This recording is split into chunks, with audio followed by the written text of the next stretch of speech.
If you are seeking advice in a business Facebook group, for example, a Facebook group, but one that's got a business slant, this is where I worry where you could end up bankrupt.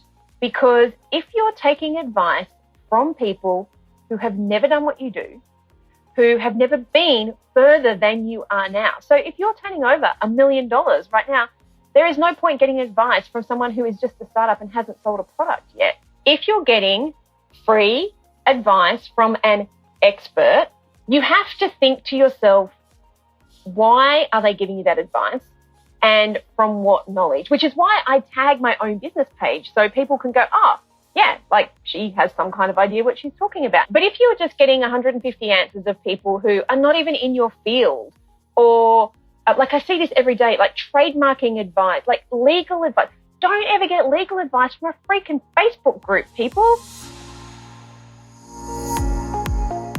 Hey there, and welcome to the Bringing Business to Retail podcast. If you're looking to get more sales, more customers, master your marketing, and ultimately take control of your retail or e-commerce business, then you're in the right place. I'm Selena Knight, a retail growth strategist and multi-award-winning store owner whose superpower is uncovering exactly what your business requires to move to the next level. I'll provide you with the strategies, the tools, and the insight you need to scale your store. All you need to do is take action. Ready to get started?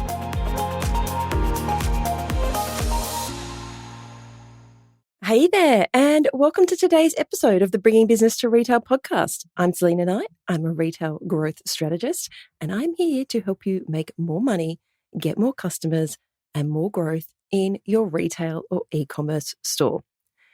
Now, if you have been following on for a while, you know that I made a pact to go live on Instagram every day for a month.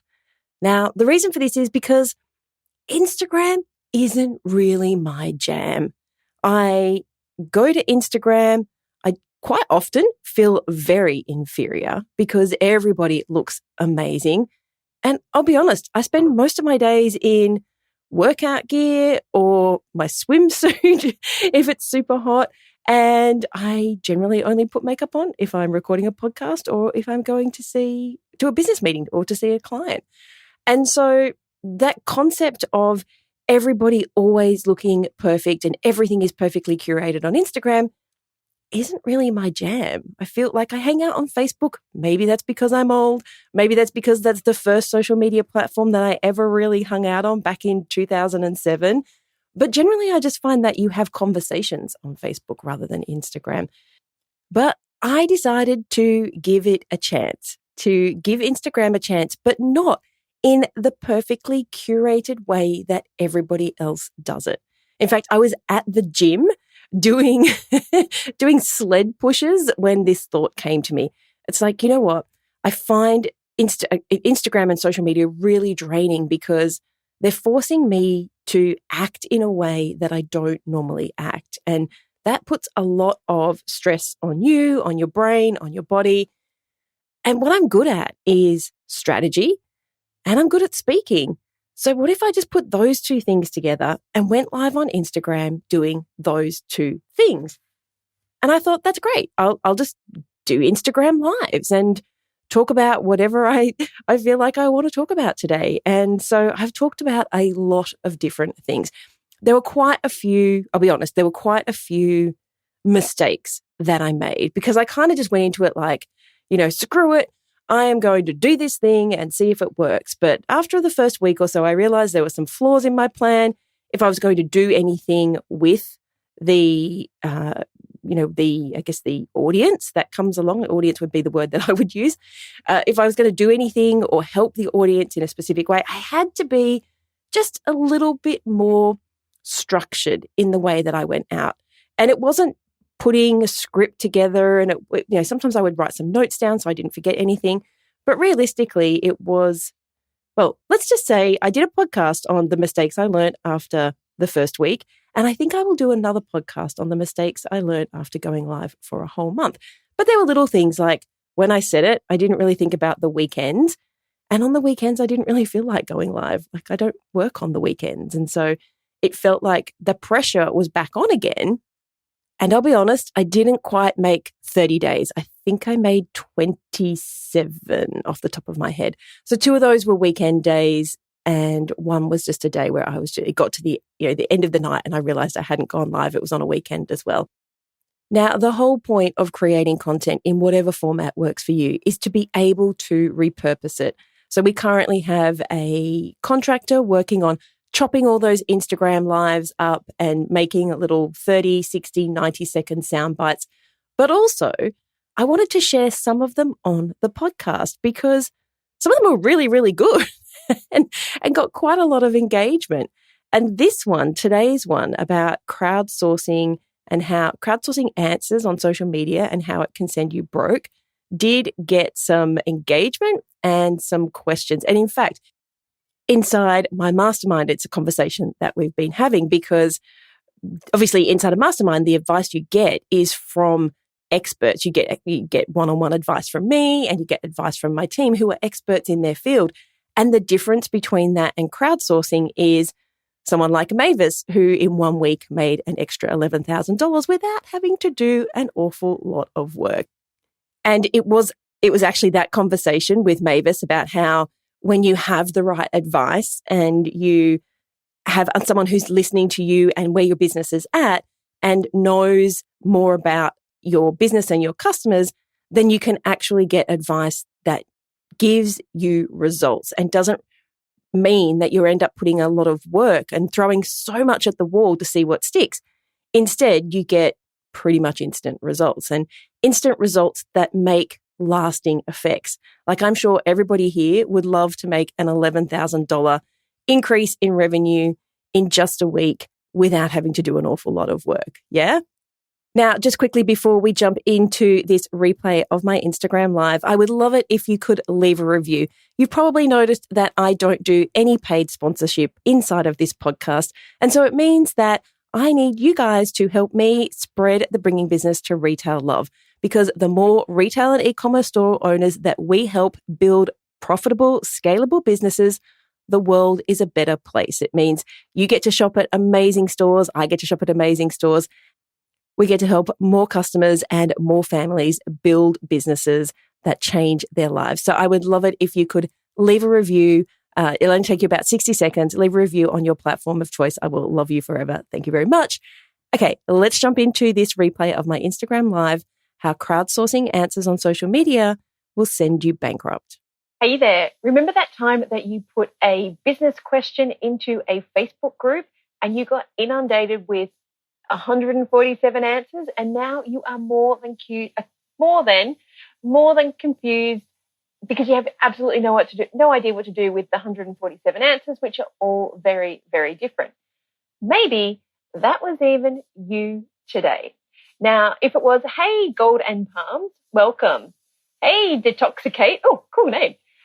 So if that's you, if your default mode is to go into generally a Facebook group and ask a business question. Now, this could be a business question related to your website, related to a customer, related to products that you should bring into your store. I always have a fun saying. It's like, been there, done that, got the box of T-shirts in the storeroom to show for it. Hey there, entrepreneur Damon.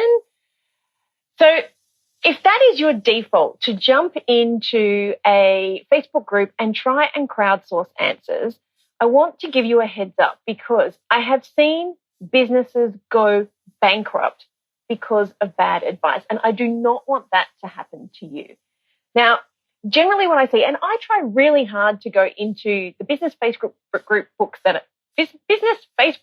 that I'm in every day or two and answer as much as I possibly can from an expert point of view. So what I'm saying here is I am going into a group as a retail or e-commerce growth strategist, and I'm giving advice based on that knowledge. I don't comment like, oh, I've never been in that position, but here's what I would do, because that's not helpful, right? So there are a few things that I see people doing wrong. So I just want to cover a couple of those in today's episode of going live on Instagram. And hey, if you are new to seeing me here, this is my social media experiment. My name is Selena Knight. I'm a retail and e-commerce growth strategist, and I'm here trying to see if going live on Instagram every single day, which is the opposite of what everyone is saying, like going on, speaking, doing strategy, but keeping it real, no makeup, all the things, and just keeping it real and messy and authentic, to see if that actually works. And so far, it seems to be doing okay. So if you're looking for someone who is real, is authentic, and is happy to kick you up the arse to get what you want done, feel free to DM me and we can see if working together would be an option. Okay, so here are like the top, I don't know, we'll get there, 3 things that I see people posting inside of Facebook groups. Now, sometimes these are your own Facebook groups. So let's start there. Say you have a VIP Facebook group. Now, generally, I don't see these as any VIPs. It's just anyone who's on your email list who joins the group, regardless.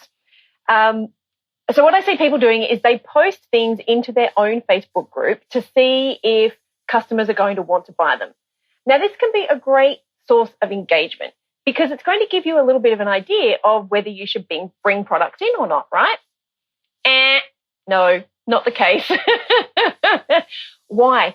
Because generally the people who are in those groups, and I'm saying generally the people who are in those groups are the kinds of people who are looking for freebies, they're looking for discounts, they're kind of just hanging out to be part of the crowd. They're not your VIPs. They're not the people who will spend money before a product even comes in. And I'm going to give you an example. I wrote a little example out. I'm going to give you an example in a minute of if you really feel like you need to crowdsource an answer, here's how you can frame it to get some kind of advice that won't send you broke. All right, so say you put up 2 sweaters, a pink one and a blue one, and you say, which one should we bring in? And everyone says, oh, the pink's great, the pink's great, the pink's great. So you're like, hell yeah, I'm ordering in the pink. And you get the pink and nobody buys it. See this all the time. Sometimes this might be you get product in because maybe a couple of people asked for it. But again, what I see mostly is people buying in product because they've done this kind of experiment or social media crowdsourcing of answers. And then when it comes down to it, people don't want to part with their money. Here's a tip. What people say they will do and what people actually pay for are 2 totally different things. So unless those people are prepared to pre-order something, that's a great strategy that you're getting in there. Unless they're prepared to pre-order and put their money where their mouth is, take their responses with a grain of salt. Like use it as engagement, but don't use this as your sole decision to whether you bring stuff in, like whether you bring a product into your product mix, or like the amount of times I used to get people in my stores come in asking for baby hooded towels. I'm like, all right, you all want freaking hooded, like what's the point of a baby hooded towel? But I would buy the hooded towels in. Guess what? No one ever bought them. They would come in and ask for them because that's what they thought they were looking for. But actually, when they were there, we had so much better stuff that they were like, who wants a hooded towel? So just because people are asking for things doesn't mean they will give you the money for them. All right. Hey, little Woods. Thanks for joining me. Like I said, I am very tell it like it is. You know, I get so fed up with all the experts and gurus kind of throwing stuff at you. And realistically, it's probably all just a whole bunch of made up, I'm not sitting in front of my bro Lamborghini. I'm not a bro marketer, just person, been there, done it, made a shit ton of mistakes and happy to help you guys to grow your businesses as well. And hey, if you want to work with someone like me, send me a DM. We can have a chat, no obligation. And yeah, see what that looks like. All right. So the next thing I see, so the first one was trying to crowdsource like product decisions from Facebook groups. The second one I see is quite often around pricing. My God, you probably can't see it. My eye starts twitching when I see this because you should never, have I got it? Never price your products based on what some people in a Facebook group tell you they would pay for it. See point 1 above, where what people say they will buy and what they actually spend their money on are two very different things. So when you're pricing your product, you have to take a couple of, maybe I should do a Facebook, Instagram live about that. All right, maybe I will. Let's just scrap that and I'll give you the condensed version. Pricing your products is related to so many things. It is not what your competition are charging. It is not what people are prepared to pay. It comes down to numbers. It comes down to profit. And quite honestly, it comes down to how good your brand is and what freaking hell you can get away with charging stuff for. You can charge more than your competitors for the exact same product. So going into a Facebook group, and I see this a lot with new brands, so probably not necessarily you guys who are watching me because you've all been in business for a while, but I see this a lot like, hey, I'm thinking of getting this product in and it's going to be $75. Would you pay that for it? Not the right question. So I said before that I would give you an example if you feel the need, even if after you've watched this and you still feel the need to crowdsource answers, can I give you a suggestion on how you might phrase that? All right, let me have a think. All right, say you've got a sweater and you think it should sell for $120. All right. Option number 1 inside of crowdsourced answered Facebook group or any other social media platform. Hey, I'm thinking of getting this sweater in. Would you pay $120 for it? Inevitably, 100 people are going to say no. You might get a few people who say yes. However, if you really must do that, have something along the lines of, hey, if you are your ideal customer, right, your ultimate customer, if you are 30 to 35 years old and you earn more than $150,000 and you generally shop at stores like Anthropologie or Seed or Harrods, depending on which country you're in, and you generally pay more than $75 for a sweater, and you purchase stuff online or in-store, whichever you are, and you're even happy to put things on pre-order even if you haven't purchased before, would you pay $120 for this sweater? Because now we have niched down to the person who's actually likely to buy your thing. Does that make sense? So instead of just asking the person who is broke and the concept of spending $120 on a sweater would never enter their mind, ask the person who comes in and does that, because they're going to give you somewhat of an answer, but I still wouldn't make my purchasing decision on that. I would do, here's an extra tip, a pre-sale strategy. So if you are thinking about something like that, if you're trying to test out a different product or a different range, try doing a pre-sale. Get the cash up front. You can always refund people if you decide not to go ahead with the purchase. All right, so the first thing we talked about was choosing products based on whether your Facebook group say that they like those products. The second one was trying to price your products based on crowdsourcing information. My third one is going to be general business advice. So this is where I go in so often. I reckon I probably spend at least half an hour every day or two. This is my civic duty, going into some of my most popular Facebook groups that I'm a member of and just giving advice, and also I go in as a personal profile, and then I tag my business profile so that people can see that I actually know what I'm talking about. Okay, I am not just some person who is just starting out or has never been there before. So if you are seeking advice in a business Facebook group, for example, a Facebook group, but one that's got a business slant, this is where I worry where you could end up bankrupt. Because if you're taking advice from people who have never done what you do, who have never been further than you are now. So if you're turning over $1 million right now, there is no point getting advice from someone who is just a startup and hasn't sold a product yet. Hi, Ayla J. Active. Welcome to the show. Talking up to so far, the third reason of why you shouldn't crowdsource answers inside of social media, most specifically Facebook groups. Okay, so if you are getting advice from someone who's just starting out, then that's not going to be relevant to you. And they haven't been through all the things that you've been through. So I guess one of my cautions would be, if you're getting free advice from an expert or someone who is just giving you to someone who's got nothing better to do than troll Facebook groups, you have to think to yourself, why are they giving you that advice and from what knowledge? Which is why I tag my own business page so people can go, oh, yeah, like she has some kind of idea what she's talking about. Whether they choose to take my advice, that's just me being helpful. But if you're just getting 150 answers of people who are not even in your field, or like I see this every day, like trademarking advice, like legal advice. Don't ever get legal advice from a freaking Facebook group, people. Like that will send you bankrupt. Don't get trademarking advice from a Facebook group. Like your business advice needs to come from a group of people who are at least at the same point in their journey that you are.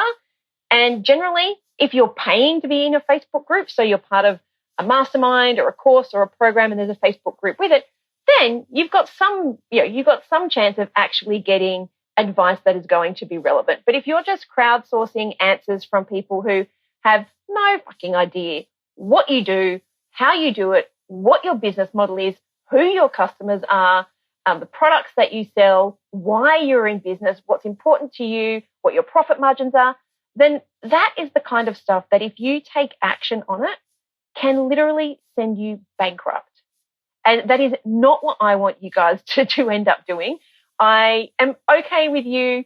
Like, I ask questions in Facebook groups too, but the ones that I ask are generally in groups that I know have a really high level of expertise. So I know the people in the group, or I go in there sometimes just kind of fishing for the answers that people will give me so that I can see what kind of objections my customers might have. So this is where you can kind of game the system, and that's probably an Instagram live for another day. And you see this all the time in certain Facebook groups where people ask for advice, but what they're really trying to do is just drive customers to their website, which is just stupid because it's a waste of everybody's time, because the people who are in that group, what's the chance? Maybe 1% of those people are actually your potential customers. So when it comes to the one I saw today was about how do I work out whether a product is a good fit for the market when it doesn't even exist yet? And so the advice I came up with was 1, try and pre-sell it, or 2, try and do a crowdfunding campaign. Get your customers or get this people to put their money where their mouth is. Like if people are prepared to pay for it, take their cash and use that in your business. See yesterday's Instagram live where I all talked about using money to grow your business and how much you should sacrifice your profit to gain a customer. So I think the whole reason for today's little Instagram live was 1, I just went into a Facebook group that I'm in and saw 4 comments. 1 was about trademarking, 1 was about legal, 1 was would you buy this, and 1 was how much would you pay for this. And I just remember thinking, like, you're not asking the right questions. Like, 1, you don't get free legal advice from a Facebook group because, again, people don't know the circumstances. But more importantly, what I worry about is that you end up even more confused. You end up with so many answers and none of them are necessarily relevant to you because the people who've answered, like there are too many variables into the equation and you can try and step them all out, but your business model might be different to my business model, which might be different to the next person's business model. Your profit margins could be different. So, you can take it as a generic idea, but my answer is, why the fuck are you wasting your time? Like the time to go into a Facebook group, the time to spend sitting there sifting through 107 comments before the moderator turns it off, like that's probably an hour of your time. Just think about what you could have, like how much money you could have made in an hour. What could you have done to grow your business in an hour? So if you're going to ask questions like that, try and join a group that is maybe a paid group or it comes with a program that you've already purchased, or go and join a mastermind. We have a mastermind. You can feel free to DM me about that. At least then you know that the people who are in there know you. They know where you're at in your business and they can give you advice because they've got experience. I once heard the quote, something along the lines of, don't ever take advice from someone in business who's not further along than you are. Kind of makes sense, right? And it also works with investing. Don't ever take investment advice from someone who is more broke than you are or doesn't have as much money as you are. So I would love it if you could give me a comment below if this has been helpful. And remember, if you would like to come and hang out with me, maybe work with me, drop me a DM. We can have a chat and see if any of my programs are great for you. And I will see you back here at some point tomorrow on Instagram Live. And if you've got a question, drop it into the comments and I'll answer that maybe on tomorrow's live. Alrighty, see you then. Bye. So that's a wrap. I'd love to hear what insight you've gotten from this episode and how you're going to put it into action. If you're a social kind of person, follow me at @TheSelinaKnight and make sure to leave a comment and let me know. And if this episode made you think a little bit differently or gave you some inspiration or perhaps gave you the kick that you needed to take action, then please take a couple of minutes to leave me a review on your platform of choice. Because the more reviews the show gets, the more independent retail and e-commerce stores just like yours that we can help to scale. And when that happens, it's a win for you, a win for your community, and a win for your customers. I'll see you on the next episode.